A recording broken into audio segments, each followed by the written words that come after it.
Good morning. Today we're early for the London session because the New York has not been too exciting to trade. But honestly, the London is not too exciting either. I don't know if that's the price action or maybe it's me. I don't know, but I've been doing everything the same way, but we're having some losses. I mean, that's fine, really. But I will recap you to yesterday's trade, which is one loss and one win. I took a long and then I took a short, and today I already had one loss because I tried to long, but it turned out the inverse FVG. So we'll see how this other trade goes because I placed a short, and so far it's not going good either. So we'll see, but let's recap the yesterday's NQ trades. As we can see, you guys, I had what I had. And the first trade I took was this long, and for some reason I decided to trade the 2-minute time frame as well, which I never really traded. I don't know what got in my head. I mean, there's nothing wrong with the 2-minute time frame, but the reason I took a long off of here, so we did have a sweep initially. I don't remember which level this was, but we swept, I think, the Asia highs. I think that was the Asia high sweep, and then we proceeded to drop, and then we had this FVG, right? So I waited for the price to come back to this FVG. So I went to 1-minute time frame, and here I think I placed the trade like this. Yep. So we did have, I considered this as an inversion, right? Because we broke a structure to the upside, but I really should have waited for the inversion on the 2-minute time frame since we had the fair value gap on the 2-minute. And if I did, I would say that we only wicked this fair value gap, so we cannot consider it. Like here we have this wick, right?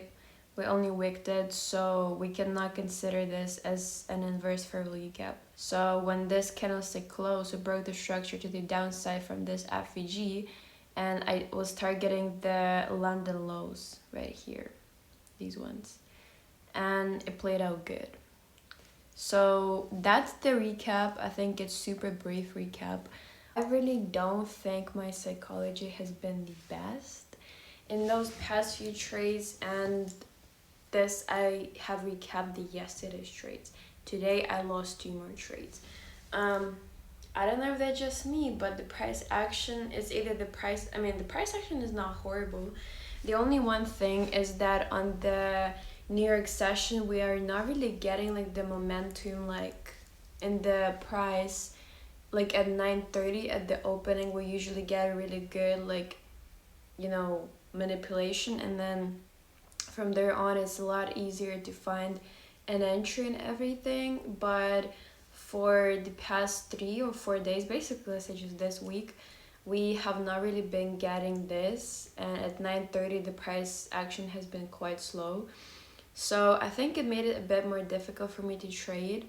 But overall I don't know, I'm journaling so far. Like, I'm trying to look back at my trades and see what I didn't do right, and I will post another video of today's 2 losses because they're kind of similar. I also took long and short, but for now the price is going up because we were pretty bullish on the Asia, and I thought that we either continue the bullish trend or we sweep Asia in reverse.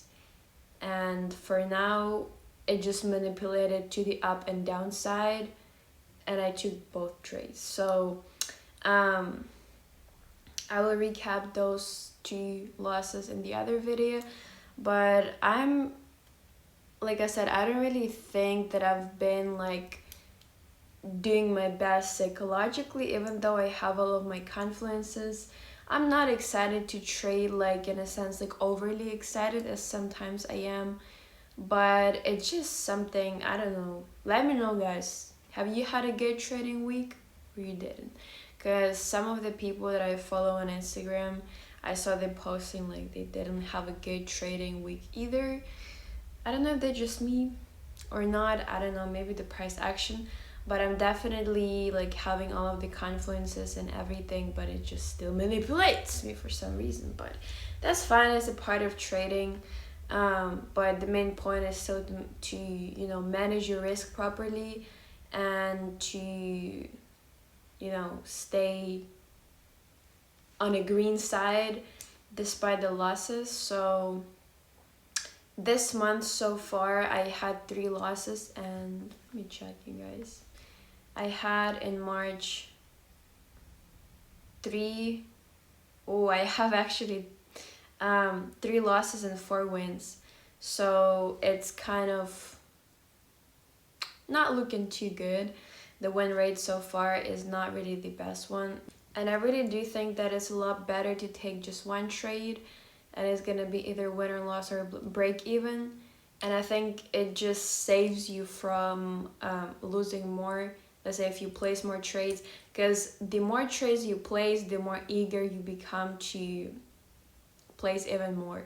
That's just how it is in trading, and that's why I'm trying to limit myself to just taking one trade. 2 trades is like maximum. I'm not going over 2 trades a day, and it really helped me a lot to solve my overtrading problem.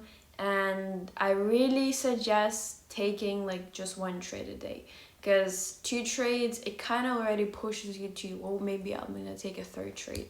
No, don't. Because for me, whenever I take just one trade, win or loss, doesn't matter. It still makes me feel good because I took just one trade and I'm like, okay, I'm going to be back to the charts tomorrow. So in order to minimize the risk, not only the risk management, like counting your risk and reward, which is super important too, but also the amount of trades. You have to set a limit. I know some people have 2 or 3 trades a day as a limit, but I think it's kind of a lot. 3 is a lot of trades to take. The best, I think, is one trade, be done, see win or loss, and just be back to charts tomorrow. Thank you for watching, guys. That's gonna be it for this video. Now I will also record the recap for my today's losses, so stay tuned. I'll post them sometime like a bit later. But thank you for watching, and I'll see you in my other videos. Bye.